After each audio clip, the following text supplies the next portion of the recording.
Στη τηλεφωνική γραμμή λοιπόν είναι ο υποψήφιος ευρωβουλευτής Γιώργος Μουρούτης. Θα διαβάσω μόνο ένα μήνυμα από αυτά που μου ήρθανε τώρα σχετικά με τις ευρωεκλογές από το Βύρωνα.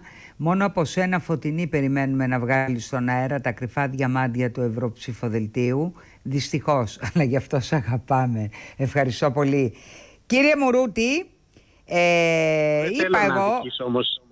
Τα άκουσα, δεν θέλω να δικήσω, να σας πω. Όχι, δεν λέει μόνο για σας. Υπάρχουν διαμάντια. 100% ασφαλώς. Και αυτά θα προσπαθήσουμε να αναδείξουμε, γιατί πείτε δύο λόγια τι σημαίνει Ευρωβουλή και γιατί η αποστολή που θα στείλουμε από όλα τα κόμματα, το τονίζω, εντάξει, άμα είναι και κόμματα παρατράγουδα, εντάξει, αυτά τα εξαιρούμε, στις δημοκρατίες υπάρχουν, από τα βασικά κόμματα. Εκεί είναι το μέλλον όλων των κρατών μελών. Δεν είναι μια ωραία παρέα που πολιτικολογούν και τσακώνονται οι ευρωβουλευτές.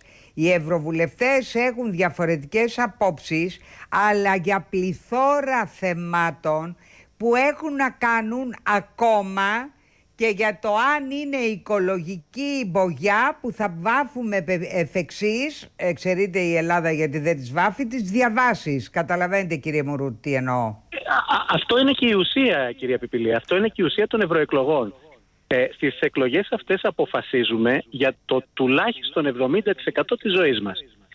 Τι εννοώ? Εννοώ ότι το 70% των νόμων που εφαρμόζονται στην Ελλάδα άμεσα ή έμεσα αποφασίζονται στην Ευρώπη, στην Ευρωβουλή ως συναρμόδιο όργανο το οποίο ψηφίζει απευθείας ή σε συνεργασία με το Συμβούλιο τους νόμους που εφαρμόζουμε στην καθημερινότητά μας.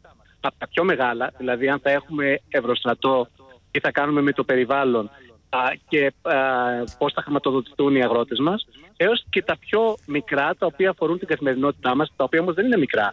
Αυτό που είπατε είναι πολύ σημαντικό. Για παράδειγμα, η ασφάλεια των τροφίμων.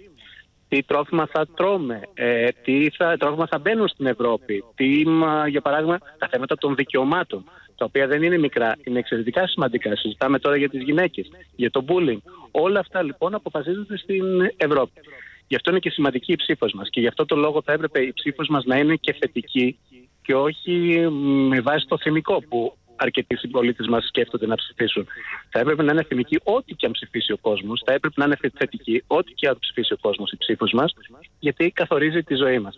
Αυτό είναι και ευθύνη δική μας να πούμε στους πολίτες ότι η ψήφος στις ευρωεκλογές έχει να κάνει με την καθημερινότητά μας ως πολίτες. Και γι' αυτό καλό είναι και να διαβάσουμε τα βιογραφικά και να αποφασίσουμε τι θέματα μας απασχολούν και να ταυτιστούμε με κάποιους υποψήφιους πέρα και πάνω από κόμματα, σε όποιο κόμμα μας ενδιαφέρει, προκειμένου αυτοί οι άνθρωποι που θα στείλουμε στην Ευρώπη ενωμένοι να μπορέσουν να δουλέψουν για μας και να δουλέψουν για τα συμφέροντα των Ελλήνων πολιτών. Σε κάθε περίπτωση να ξέρετε ότι εγώ, αν ο ελληνικός λαός μου δώσει αυτή τη δυνατότητα να τον εκπροσωπήσω, θα πάω εκεί για να κάνω τη δουλειά, συγκεκριμένα πράγματα. Αυτά τα συγκεκριμένα πράγματα τα οποία και γνωρίζω και θα έχω ως προτεραιότητες μου, θα είναι αυτά για τα οποία θα αγωνιστώ και θα τα φέρω εις πέρας. Ναι, εγώ δεν είπα τυχαία, δεν ανέφερα ότι εκτός από το βιογραφικό, το στεγνό βιογραφικό που αποδεικνύει, ρε παιδί μου, την προσωπικότητα του άλλου, έχετε και πολύ μεγάλη πολιτική εμπειρία, γιατί επίσης εγώ θα ψηφίσω ανθρώπους που συνδυάζουν και πολιτική εμπειρία με την ευρύτερη ή την πιο εξειδικευμένη μορφή και ένα αντίστοιχο της σημερινής Ευρώπης βιογραφικό.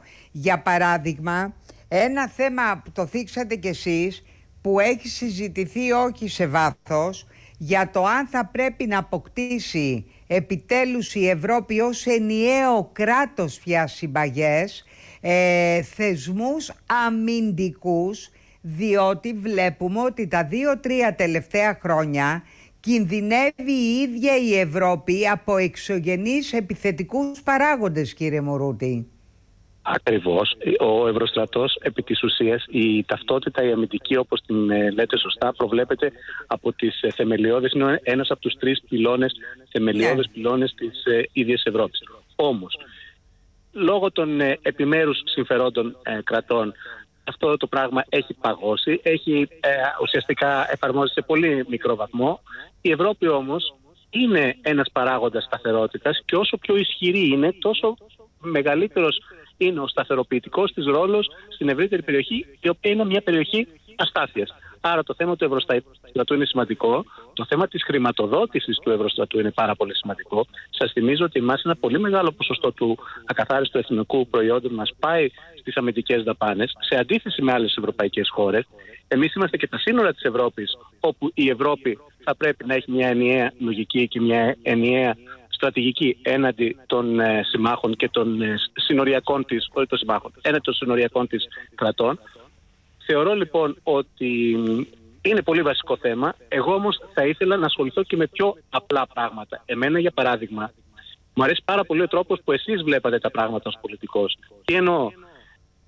Το αντικείμενό μου εμένα είναι ο πολιτισμός επαγγελματικά. Τα τελευταία 10 χρόνια είσαι και εκδότης. Ναι, είναι και εκδότης. Με μεγάλη χαρά. Επιτυχία. Είναι κάτι το οποίο με κάνει πάρα πολύ χαρούμενο. Και επιτυχία, ναι, γιατί το κάνω με χαρά, άρα αποδίδει και στην πράξη. Τι θέλω να πω? Εγώ θυμάμαι εδώ και πάρα πολλά χρόνια την προσπάθεια που κάνατε για το Λύκειο του Αριστοτέλη. Το οποίο τελικά έμεινε στην κατάσταση η οποία ήταν ακριβώς πριν 15 χρόνια που εσείς ασχολιόσασταν. Βοήθησα αποτελεσματικά για την συνέχιση των ανασκαφών, για να αλλάξει ένα τσίγκινο τεράστιο φράκτη που ήταν ντροπή για το κέντρο της Αθήνας. Ακριβώς. Γιατί ήταν οι αρχαιολόγοι. Και τότε είχα κάνει μεγάλη φασαρία και με άκουσε ο τότε Υπουργός Πολιτισμού Αντώνης Σαμαράς. Έδωσε εντολή και σε ένα μήνα μπήκε το υπέροχο κυκλίδωμα. Ήταν όραμα.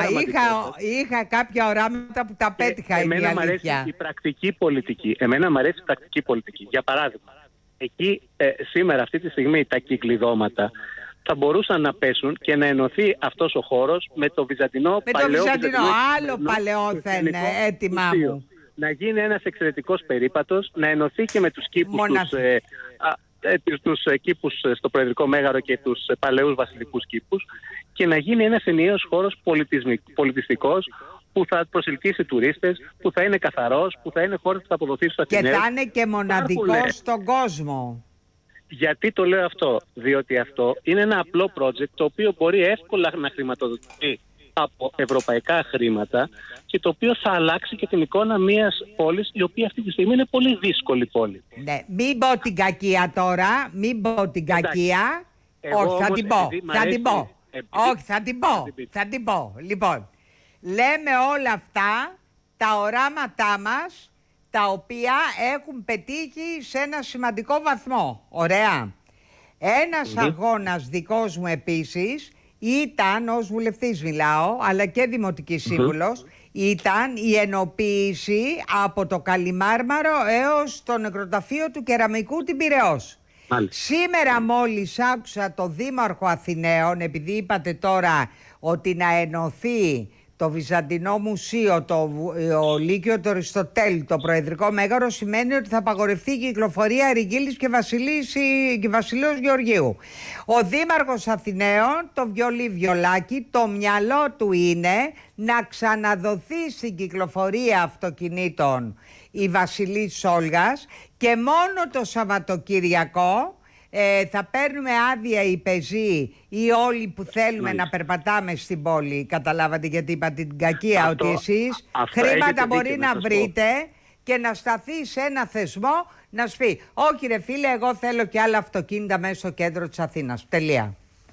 Έχετε δίκιο. Εγώ απλώς το έφερα αυτό ως παράδειγμα για να πω ότι αν υπάρχει και το σχέδιο και η πρακτική πλευρά της πολιτικής, να βάλεις 2, 3, 4 χειροπιαστούς στόχους, μπορεί να αλλάξει και η ζωή και των πολιτών και της πόλης και να γίνει μεταξύ μας η ζωή μας καλύτερη. Ναι, και του περιβάλλοντος. Και του περιβάλλοντος. Λοιπόν, θα τα ξαναπούμε κύριε Μουρούτη, γιατί έχουμε κοινά ενδιαφέροντα. Να διαβάσω ένα τελευταίο μήνυμα.